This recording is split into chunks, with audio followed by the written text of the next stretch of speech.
Hello hello तनी main के bold कर दो भैया बॉक्स में मेन के मिला लो ठीक बा तबला ठीक बा मेन भैया तनी और बॉक्स में दे दी हल्का हमरा के हेलो हेलो और थोड़ा सा हेलो थोड़ा सा हेलो हेलो थोड़ा और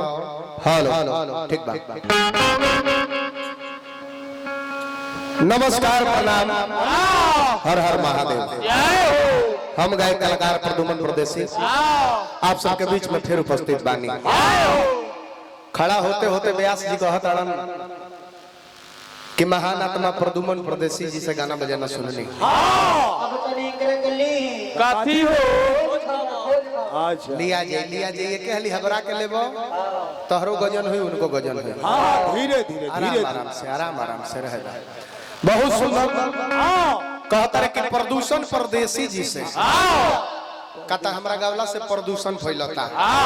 आ इनका गावला से स्वामी विवेकानंद के पोता भइल बा ई जोन बोला तड़े गावत तड़े नु सब इनकर बनिए होता अरे मर देते नहीं तू तो उठ के खाली हमरा के शिकायत कइले बाड़ कौन कहला सरे हमें झाला से गिरे प्रदुमना मोटका हो बजावे के झाला फूटा नहीं कइले बाड़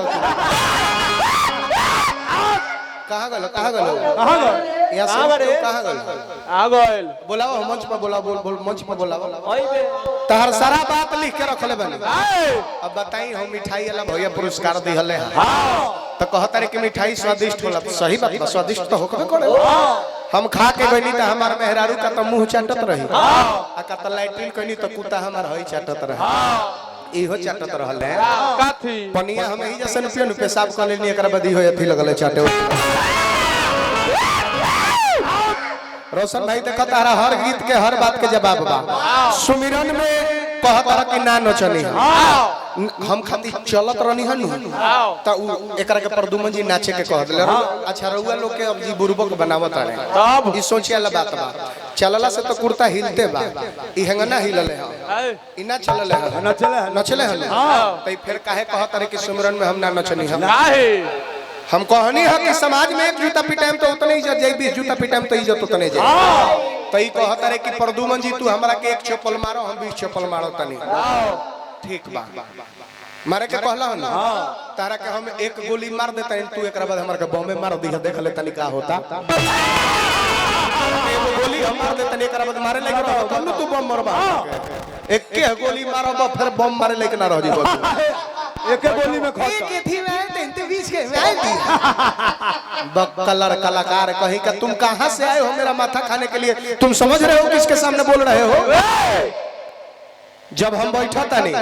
तो चुपचाप शांत रहो तनी गावत तनी तो अपन श्रोता के रिझावे खातिर बोलत तनी हंसत तनी काहे हम श्रोता के हंसावे खेलावे खातिर आइल बानी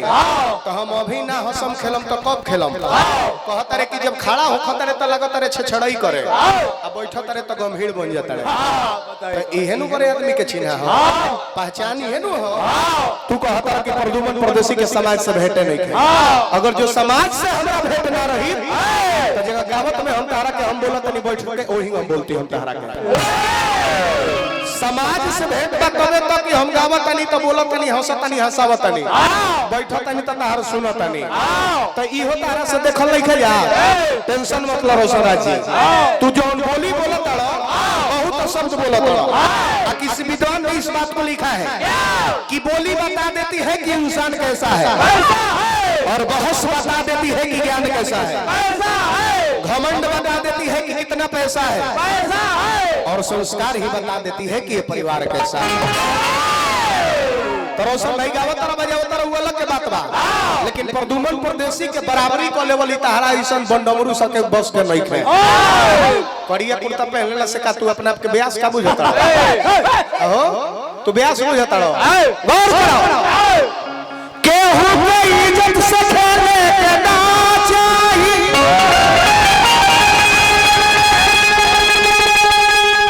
बुझले आग फिर से लगावल न जाला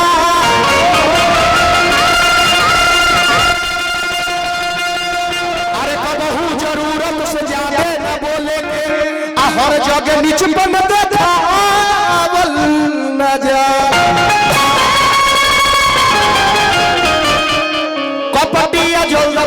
बर्दाश्त कम दिमागी के गुप्त कौन बात के बतावल न जाला। अरे बहुअर के तुलना अंगूर से न करे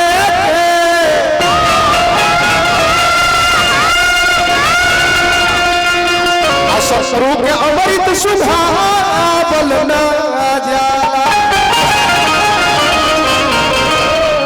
अरे भैंसी के माथे पर तिलक न शोभेला आधर के राजा बनावल न जाला।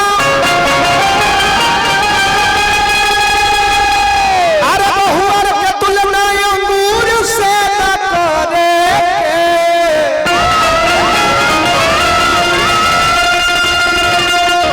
कुकुर के माला पहनावल न जाला। तो हृदय विशाल कहे प्रदुमन परदेसी से गलत पाठ केहू के बढ़ावल न जाला। आ तिल भर कमी यदि अपना में होके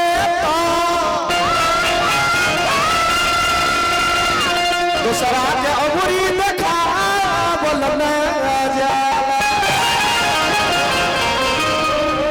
इसीलिए कहते हैं कि भूख लगने पर भोजन करना ये प्रकृति है, बिना भूख के भोजन करना ये विकृति है, और अपने ना खाकर किसी भूखे को खिलाने यही हमारी भारत की संस्कृति है। लेकिन संस्कृति वाला काम नहीं है, नहीं संस्कृति वाला काम बा, नहीं समझौता वाला काम बा। तारा हाथ में माइक जाता बस तू अतने जाना तरह के प्रदुमन परदेसी के बोल देवे के बाद जतना इनका के बाउर बोल दी, जतना इनका के लाजवा दी। कहत अरे का कि हेंगा हेंगा भाव कइला हो तो हेंगा कइला से हम मौगा हो गइल। ईमानदारी से बताएं, कहत अरे कि हेंगा हेंगा कह देला त मौगा हो गइल। सब में सिटी बा भैया, कम करो ना कोरसवा कहां गइल, कम क के रखो। ई सब तो कम करवा लेबे त ना होई, ए कोरस के सब कम क के रखो भैया। कहत कि हेंगा हम कह देला त मौगा हो गइल। भइल बड़ा भगवान, भगवान तू भइल बड़ा का कि तू यवन कहब तौने हो जाई। कहत तारे कि हम हई कह देम त हई हो जाई। तारा बढ़िया कहला से हम बढ़िया हो जाए, तारा खराब कहला से हम खराब हो जाए, तारा मौगा कहला से हम मौगा हो जाए, हो जाए, हो जाए बोलू। त तनी कह के प्रदुमन जी प्रधानमंत्री अभी बन जाता। कह ना त जूता से मारब तोरा के।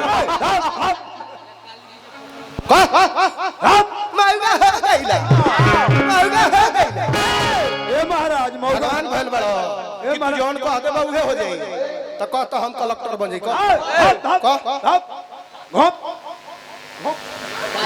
यार कहे ब्यास हो मारे ब्यास समूह बनी और वह सब अंतर मिला ले हो मर मजाक में है। पोस्टर पर जाके हम मरनी हो ताबर से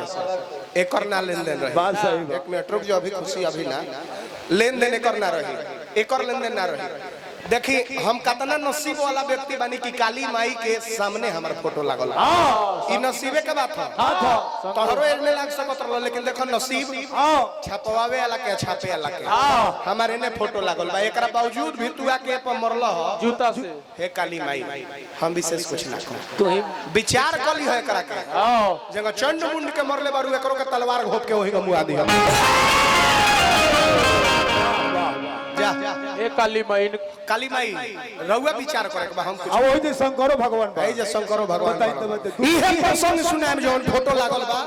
व्यास औसन होके के चाहिए, औसन होके के चाहिए। जौन फोटो लागल बा फोटो के देख के गा देवे कि कौन प्रसंग होई। अलवा बलवा जे पढ़ले बड़ा रह जा गीत के जवाब पहले लो, गीत के